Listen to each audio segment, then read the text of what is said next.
Hello, good morning. তো সবাই কেমন আছো? তো আজকে সকাল থেকেই ওয়েদারটা ভীষণ বৃষ্টি বৃষ্টি ছিল। তো এদিকে আজকে আমি শুক্তো রান্নাবো, সেই জন্য সব সবজিগুলো আলাদা আলাদা করে ভেজে নিচ্ছি। আর এখানে তৈরি করে নিচ্ছি মৌরি আর রাঁধুনি দিয়ে হালকা করে ভেজে নিয়ে একটা ভাজা মশলা। তারপরে কিছুটা সর্ষে, অল্প পোস্ত, আদা কুচি, নারকেল আর লবণ দিয়ে সামান্য বেটে সুন্দর করে একটা মশলা তৈরি করে নিচ্ছি।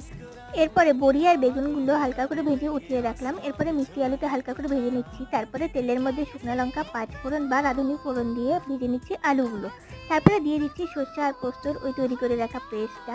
এরপরে ভালো করে নাড়িয়ে নিয়ে একটুখানি শুকিয়ে নিয়ে তারপরে অল্প জল দিয়ে বাকি সবজিগুলো সব একে একে দিয়ে দিচ্ছি। বাইরে কিন্তু বেশ সুন্দর ঠান্ডা ঠান্ডা হাওয়া দিচ্ছে। তো যাই হোক, এরপরে আমি অল্প দুধ দিয়ে দিলাম আর বেগুন আর বড়িগুলো দিয়ে হালকা জল দিয়ে ভালো করে শুকিয়ে নিচ্ছি।